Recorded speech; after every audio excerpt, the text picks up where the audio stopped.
Raider Nation, what's going on? It's mailbag time. I'm Mitchell Renz, host of the Raiders Report, and a friendly reminder that all of these questions that you're about to see were filmed during our live show on June 3rd. I got a bachelor party this weekend, so no live shows on Thursday or Friday this week. I know it's a bummer. You can blame my buddy Dave. Reminder, though, every time that I do a mailbag, if we get 1,000 likes on the video, I'm just going to keep doing them every week. People seem to like them, and if you hit this like button on this mailbag and we get to 1,000 likes, I'm going to do another one next week here on the Raiders Report. Let's go to the first question coming in here from Untouchable Raider 1960. What's up, brother? Mitch, I'm seeing a lot of rumors Howard and Texans have big interest. I think Adoree Jackson more likely to sign with us. His ties with Graham and AP, Raider Nation for life. I actually have seen a lot of the rumors around Xavier Howard. They were even before the NFL draft has happened. Obviously, Chugs is pretty well connected with the Texans as well, so he's been filling me in with both of those. I think, though, between the top two teams to sign Xavier Howard, I will say it's either the Raiders or the Houston Texans from what I hear. And if we got to fall back on Adoree Jackson, I'm okay with it. I'd still rather have Steven Nelson, who was also a former Texan, and I'd also rather have a guy like Stephon Gilmore. Let's go to Logan. What's up, Logan? How are you feeling about the Raiders linebacker room right now? If I had to scale from 1 to 10, 1 being I'm not confident, 10 I am very confident, I'd say it's probably a 6. I like Robert Spillane a lot, solid middle linebacker from top to bottom. I also think that Tommy Eichenberg's going to have a pretty solid year, and because Spillane was such a good fit last season, I think this organization tried to go out and find a very similar comp to Spillane.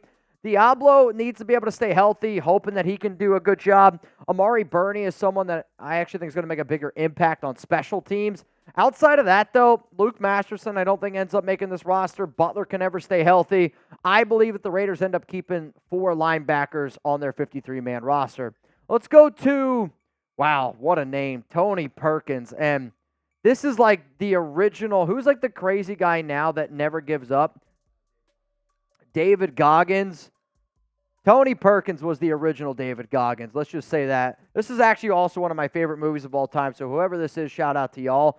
Who is a player that we could trade that would be shocking? A shocking player that we could trade? All right, I'm going to go with one that's probably a little bit of an unpopular opinion. But I'm going to go with Tre Tucker, and the reason why I'm going to say Tre Tucker is because he was drafted by last year's regime, okay? So he's got some of the ties to last year's regime. The Raiders went out and they signed Michael Gallup. They signed Jalen Guyton, which, again, if Gallup can stay healthy, he might make a bigger impact than Tucker. But then they also drafted Brock Bowers, which I think is a pretty eye-popping thing. And the Raiders want to run more 12 personnel with, like, Luke Getsy's system. If the Raiders want to use Tucker, I'm thinking that it's probably going to be a little bit more on special teams than what some people out there think. However, though, if they do plan on playing Devontae, Jacoby, Michael Gallup, and Brock Bowers all over Tre Tucker, that means Tucker is our 5th option from a receiver standpoint, not counting the running backs, not counting the tight end room. So if I got to see how Tucker's being used, but I would say an unpopular opinion would be the Raiders drafted Tucker in the 3rd round, where I thought he'd probably be a 5th-round pick. If a team would be willing to offer you a 5th-rounder right now for Tucker, who knows? Maybe a regime that's not really tied to him would be willing to do it. Let's go with this question. Who's going to make the bigger impact for Tucker? Is he going to make a bigger impact this season with our organization as a wide receiver, or is he going to make a bigger impact as a special teamer? Think of it as like kick returner, punt returner. He was a kick returner back at Cincinnati, and he's got some of that electric speed. Let me know down below what you think. This is going to be the pinned comment on today's show. Bigger impact for Tucker, wide receiver or special teams this season? I am going to say special teams because I do think that Tucker's impact is not always going to show up on the stat sheet, but I do think that I would use him as like pre-snap motion, use him as a deep threat, use him as a decoy, because you have to be able to respect his speed a little bit. I personally would not trade Tre Tucker. Say that 3 times fast. I do think he's a good player. I would like to use him, but for the sake of the question, that's where I would throw that one in there. Now, here's the thing. If the Raiders do end up trading Tucker, we're going to be going live. We're going to be breaking it all down for you. If you enjoyed today's mailbag, don't be afraid. Hit that subscribe button. turn on those notifications. And I want to start something new for the Noti gang where I want it to be a race. And I want y'all to see who's coming in first, second, third, fourth, and fifth. So I put out a video on June 3rd. It was the Raiders, Broncos, Madden Sim.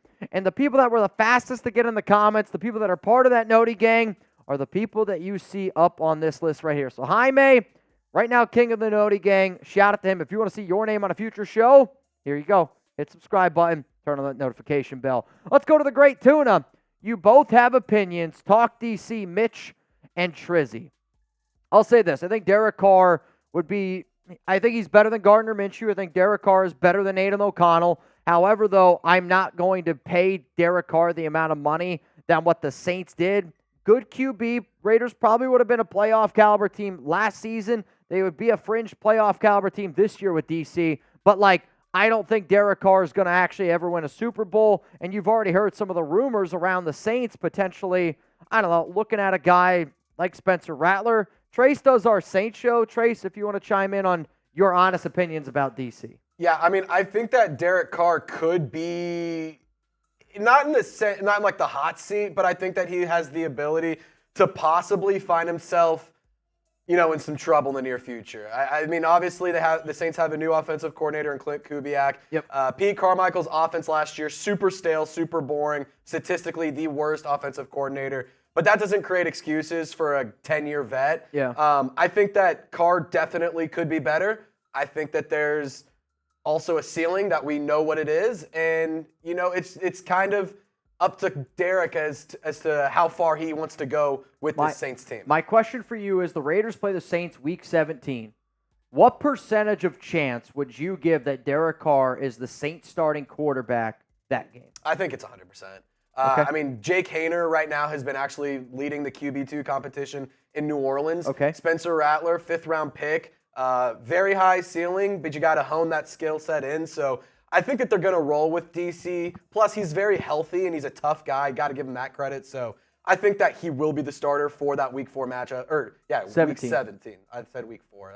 That's He's number 4. Yeah, he's number 4. The Week 17 matchup. That's going to be a fun one, and I think he will be the starter. All right, let's go to Evil Mitch. I got an Evil Chugs. I guess we need an Evil Trace next. If the 49ers offer a first for Wilson, would you do it? First for Tyree Wilson? Yeah, in a heartbeat. Here's the thing. There's not a single NFL team out there that's going to offer you a first-round pick for Tyree Wilson. I would say the ceiling offer that you would get for Wilson is a third-round pick because that's just – he struggled last season. You got a brand-new regime. He's definitely not going to be a buy-high candidate. But 49ers, if they offered me a first-round pick, if any NFL team, maybe outside of Kansas, even if Kansas City offered me a first-round pick, I'd probably figure out a way to take it. Let's go to Jersey Boy. Definitely down with Gilmore, but also sign Ngakoue. The lack of defensive end depth is concerning. I do like Yannick Ngakoue, but I also like Emmanuel Ogbah more, where if I'm going to sign a defensive end, I'd rather go with Ogbah because he's got ties with Rob Leonard. He's got ties with a lot of already these players on this defensive line.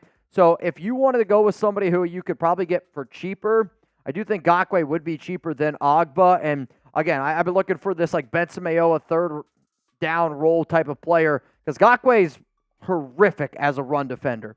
All he can do is get after the QB. So it depends what exactly you're looking for. But to me, with this depth that the Raiders have, I look at this Raiders depth chart and I say we only got 3 defensive ends. We need somebody else for that 53-man. There's no doubt about it. How about this? I am going to go to a bachelor party this weekend, and I am super excited to be able to hang out with some of my really, really close friends. A lot of the guys are going to be at my bachelor party, and a lot of those guys are in my wedding. I'm in their wedding, and I really, truly think I've met some of my best dudes back in my college days. So my buddy, his name is Dave, and we're going to be at his bachelor party. So here's the thing. If anybody wants to see what I'm doing on Thursday this week, Friday this week, Saturday, Sunday, bachelor party, I'm going to be posting stuff on my Instagram. If you haven't already, give me a follow on IG at Mitchell Renz 365. I'll also be posting a little things here and there just around like Raiders news that happens. I'll do my best to keep you guys up to date. But if you've always watched this show and you're like, Mitch, I get all my Raiders stuff here. The reason why you follow me on IG, bachelor party this weekend. All I'm saying, if you know the movie reference, I've been told we might get the pitching machine. Only real ones will get that reference. Let's go to Gator. What up, Gator? I heard Allen Lazard could get cut by the Jets. Could the Raiders sign him because of Getsy?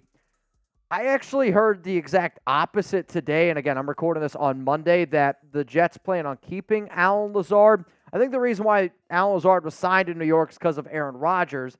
I will admit, though, if Lazard got released, I would be very curious to see if Getsy would try to go out and try to get him to add a little bit more depth, because Michael Gallup has not been practicing during OTAs.